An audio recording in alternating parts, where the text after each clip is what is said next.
I will now also describe the circumstances of the pestilence which commenced at that period, and has now prevailed and extended over the whole world for 52 years, a circumstance that has never before been recorded.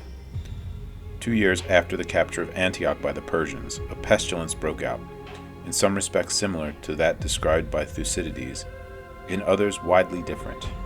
It took its rise from Ethiopia, as is now reported, and made a circuit of the whole world in succession, leaving, as I suppose, no part of the human race unvisited by the disease. Some cities were so severely afflicted as to be altogether depopulated, though in other places the visitation was less violent. It neither commenced according to any fixed period, nor was the time of its cessation uniform, but it seized upon some places at the commencement of winter, others in the course of spring, others during the summer, and in some cases when the autumn was advanced. In some instances, having infected a part of a city, it left the remainder untouched, and frequently, in an uninfected city, one might remark a few households excessively wasted.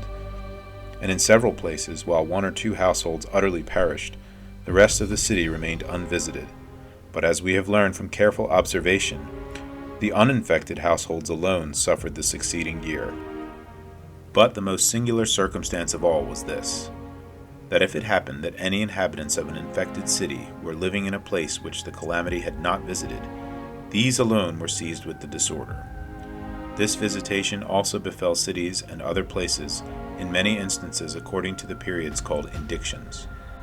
And the disease occurred with the almost utter destruction of human beings in the 2nd year of each indiction.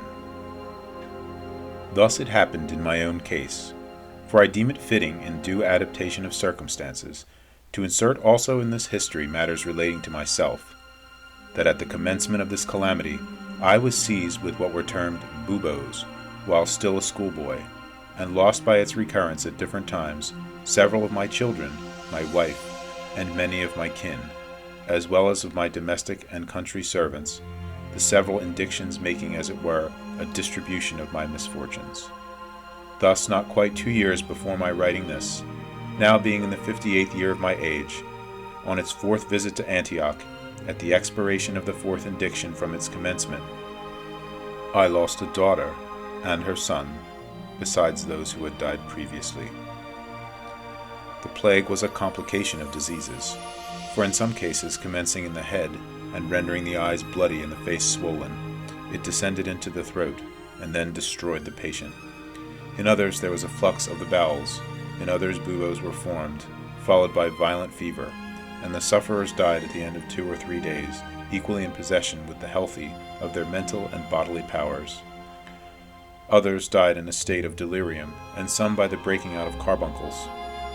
Cases occurred where persons who had been attacked once and twice and had recovered died by a subsequent seizure.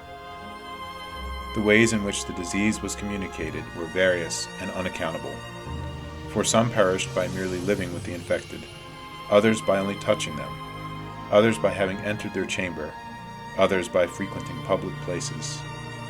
Some, having fled from the infected cities, escaped themselves, but imparted the disease to the healthy. Some were altogether free from contagion, though they had associated with many who were afflicted, and had touched many not only in their sickness, but also when dead. Some, too, who were desirous of death, on account of the utter loss of their children and friends, and with this view placed themselves as much as possible in contact with the diseased, were nevertheless not infected, as if the pestilence struggled against their purpose. This calamity has prevailed, as I have already said, to the present time, for 52 years, exceeding all that have preceded it. For Philostratus expresses wonder that the pestilence which happened in his time lasted for 15 years. The sequel is uncertain, since its course will be guided by the good pleasure of God, who knows both the causes of things and their tendencies.